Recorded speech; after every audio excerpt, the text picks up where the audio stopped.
네, 오늘의 말씀은 민수기 22장 41절에서 23장 12절의 말씀입니다.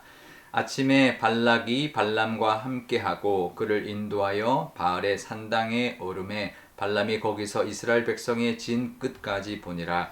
발람이 발락에게 이르되 나를 위하여 여기 제단 7을 쌓고 거기 수송아지 7마리와 순양 7마리를 준비하소서 하매 발락이 발람의 말대로 준비한 후에 발락과 발람이 제단에 숫송아지와 순양을 드리니라. 발람이 발락에게 이르되 당신의 번제물 곁에 서소서. 나는 저리로 가리이다. 여호와께서 혹시 오셔서 나를 만나시리니 그가 내게 지시하는 것은 다 당신에게 알리리이다 하고 언덕길로 가니 하나님이 발람에게 임하시는지라. 발람이 아뢰되 내가 7제단을 쌓고 각 제단에서 숫송아지와 순양을 드렸나이다. 여호와께서 발람의 입에 말씀을 주시며 이르시되 발락에게 돌아가서 이렇게 말할지니라. 그가 발락에게로 돌아간즉 발락과 모압의 모든 고관이 번제물 곁에 함께 섰더라. 발람이 예언을 전하여 말하되 발락이 나를 아람에서 모압 왕이 동쪽 산에 데려다가 이르기를 와서 나를 위하여 야곱을 저주하라. 와서 이스라엘을 꾸짖으라 하도다. 하나님이 저주하지 않으신 자를 내가 어찌 저주하며 여호와께서 꾸짖지 않으신 자를 내가 어찌 꾸짖으랴. 내가 바위 위에서 그들을 보며 작은 산에서 그들을 바라보니 이 백성은 홀로 살 것이라. 그를 여러 민족 중에 하나로 여기지 않으리로다. 야곱의 티끌을 누가 능히 세며 이스라엘 4분의 1을 누가 능히 셀고 나는 의인의 죽음을 죽기 원하며 나의 종말이 그와 같기를 바라노라 하매 발락이 발람에게 이르되 그대가 어찌 내게 이같이 행하느냐. 나의 원수를 저주하라고 그대를 데려왔거늘 그대가 오히려 축복하였도다. 발람이 대답하여 이르되 여호와께서 내 입에 주신 말씀을 내가 어찌 말하지 아니할 수 있으리이까. 아멘. 네, 잠깐 기도하겠습니다. 아버지 하나님, 오늘도 하나님의 말씀 의지합니다. 오늘 하나님 귀한 또 날입니다. 하나님의 뜻대로 잘 또 투표하게 하시고 또 하나님의 말씀 따라 살아가는 귀한 날이 되게 하여 주옵소서. 감사드리며 예수님의 이름으로 기도드리옵나이다. 아멘. 네. 오늘은 대통령 선거일인데요.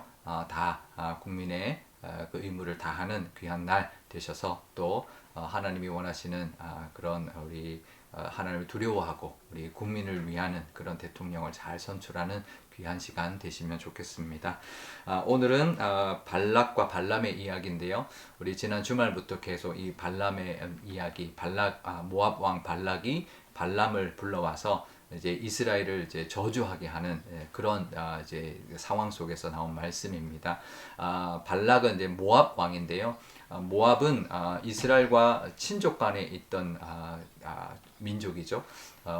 그 아브라함의 조카 롯의 후손인데요. 모압과 암몬이 그 후손인데 하나님은 그 모압과 암몬과는 싸우지 않기를 바랬습니다. 그래서 모압 평지에 이스라엘 백성들이 와서 진을 쳤지만 모압과는 싸울 전혀 생각이 없었는데도 이 모압 왕 발락이 이 이스라엘 백성들이 두려웠던 것이죠. 그래서 이제 점술가 이제를 이제 발람을 불러와서 이제 저주하는 그런 이제 것을 이제 부탁을 합니다. 하지만 이 발람이 계속 거절을 하다가 어쩔 수 없이 이제 발락에게 와서 그러면 좋다. 그러면 제 제단을 쌓고 수송아지 7마리, 순양 7마리를 그렇게 이제 제물로 드려가지고 기다려라. 그러면 내가 하나님의 음성을 듣고 너희들에게 전하겠다. 이렇게 이제 말을 하면서 어쩔 수 없이 그 제사를 드리고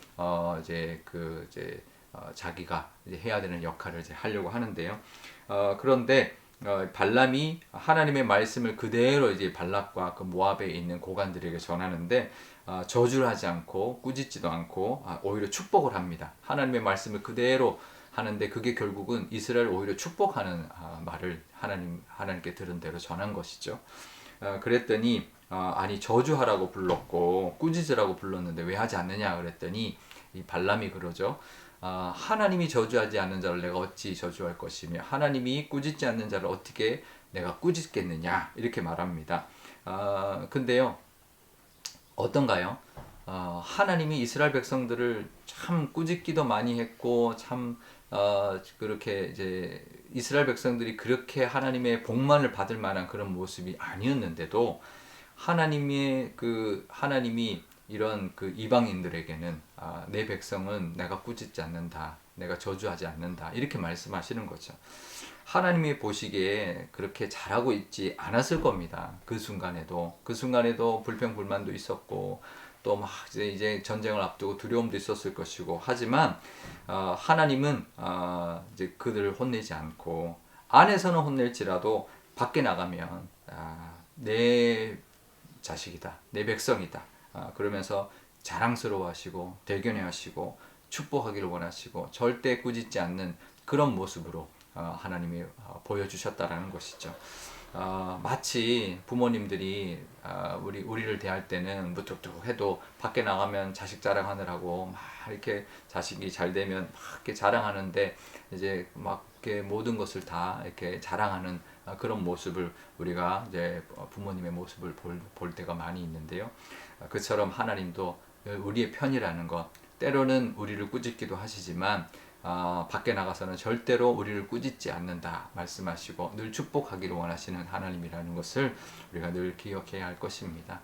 우리가 잘 되라고 우리에게 좋은 길로 인도하시기 위해서 하나님이 그러시는 것이지 우리에게는 반드시 우리의 편이 되어 주시고 우리를 축복하시고 우리에게 정말 좋은 것만 주시는 하나님이라는 것을 늘 기억하면서 그 하나님의 은혜를 기억하고 감사하는 저와 여러분 되시면 좋겠습니다. 근데 이제 이스라엘 백성들을 저주하려고 이제 발람을 이제 불러왔지만 발람에게 칼을 들고 막아서는 하나님의 모습이 있었고요. 남들이 아무리 저주하려고 해도 하나님은 오히려 우리를 축복하고 형통케 하시는 분이라는 것을 우리가 알 수가 있습니다. 그런데 분명히 그들도 이스라엘 백성들도 정말 두렵기도 하고 연약하기도 하고 온전히 하나님의 복만을 다 누릴 만한 그런 모습은 아니었지만 그래도 하나님은 우리의 이 이스라엘 백성들의 그 하나님이 되어 주셨던 것처럼 우리에게도 하나님이 우리의 아버지가 되어 주셨습니다. 그러니 우리가 어디 가서 정말 위축될 이유가 없고 하나님이 나의 아버지시라는 것을 늘 기억하면서 당당하게 우리가 살아야 할 것이고요. 분명히 하나님께서 우리에게 놓여 있는 어떤 장애물과 어떤 위협들도 다 하나님이 물리쳐 주실 겁니다. 우리와 함께 주실 겁니다. 이스라엘 백성들처럼 정말 그냥 나가기만 하면 하나님이 다 승리하게 하시고 다 이루어 주시는 하나님의 능력을 우리도 경험하게 될 줄 믿습니다. 그러니까 우리는 그냥 나가기만 하면 되는 거죠. 믿고 나가기만 하면 여리고 성도 무너뜨려 주시고 다른 성읍들도 다 승리케 해주셨던 그 하나님의 그 은혜처럼 우리에게도 분명히 우리에게 예비하신 모든 은혜도 다 누릴 수 있도록 하나님께서 복 주시고 또 하나님 다 싸워서 이겨 주실 겁니다. 늘 우리의 편이 되어 주시고 우리에게 축복하시고 형통케 하시는 하나님의 은혜가 있음을 늘 기억하면서 하나님의 은혜 가운데 살아가는 저와 여러분 되시고 우리나라도 또 그런 나라가 되도록 또 우리나라에 또 그런 지도자가 선출되고 그런 지도자들이 또 세워지도록 그렇게 기도하는 날 되면 좋겠습니다. 우리 오늘 기도할 때 이렇게 기도하면 좋겠습니다. 먼저 우리도 하나님이 때로는 우리가 복받지 못할 모습으로 살아도 하나님은 우리를 자랑하시고 우리의 편이 되어 주시고 정말 우리에게 축복하시고 형통케 하시는 하나님이라는 것을 늘 기억하면서 하나님 앞에 늘 나아가고 하나님의 은혜를 누리게 해달라 기도하면 좋겠습니다. 그러니 우리도 위축되지 않고 이 세상에서 당당하게 때로는 좀 두려울 때라도 하나님 믿고 나아감으로 하나님의 은혜를 누리는 우리가 되게 달라 기도하면 좋겠습니다. 또 오늘 우리 선거니까 선거를 위해서 우리나라의 또 지도자들을 위해서 기도하면 좋겠고요. 우리 주변에 믿지 않는 영혼들을 위해서도 기도하는 날 되면 좋겠습니다. 제가 기도하겠습니다. 아버지 하나님 감사합니다. 아무리 발락 왕이 발람을 통해서 이스라엘을 저주하려 해도 하나님이 그 저주를 막으셨고 또 하나님이 오히려 축복하게 만들어 주셨습니다. 하나님 우리에게도 그럴 줄 믿습니다. 우리가 잘나서 잘해서가 아니라 하나님이 우리의 아버지가 되어 주셨기 때문에 우리에게도 편이 되어 주시고 축복하시며 형통케 해 주시는 하나님의 은혜, 또 우리를 자랑하시고 정말 대견해 하시고 뿌듯해 하시는 하나님의 그 은혜를 하나님 늘 깨닫게 하여 주옵소서. 그러니 세상에 우리를 두렵게 하는 것들 있을 때 하나님 두려워하지 않고 떨지 않고 하나님의 그 능력과 하나님을 의지하며 당당하게 나아갈 때 승리를 하나님 우리에게 엉겨주실 줄 믿습니다. 그 은혜를 바라보는 우리가 되게 하여 주옵소서. 오늘 우리나라의 귀한 또 중요한 날입니다. 대통령 선거가 있사오니 하나님 함께하여 주시고 하나님을 두려워하고 국민을 위하는 그런 대통령 세워지게 하시고 또 그 대통령으로 인하여 새롭게 또 세워지는 모든 지도자들이 정말 백성을 위하고 국민을 위하는 이 나라를 위한 그런 우리 지도자들이 세워지게 하여 주옵소서. 우리 주변에 믿지 않는 영혼들이 있습니다. 그 영혼들이 하나님의 그 이 사랑과 아버지 되어 주심의 그 은혜가 얼마나 귀한지 깨닫고 하나님의 자녀가 되는 복을 허락하여 주옵소서. 감사드리며 예수님의 이름으로 기도드리옵나이다. 아멘. 주기도문 하겠습니다. 하늘에 계신 우리 아버지, 아버지의 이름을 거룩하게 하시며 아버지의 나라가 오게 하시며 아버지의 뜻이 하늘에서와 같이 땅에서도 이루어지게 하소서. 오늘 우리에게 일용할 양식을 주시고 우리가 우리에게 잘못한 사람을 용서하여 준 것 같이 우리 죄를 용서하여 주시고 우리를 시험에 빠지지 않게 하시고 악에서 구하소서. 나라와 권능과 영광이 영원히 아버지의 것입니다. 아멘.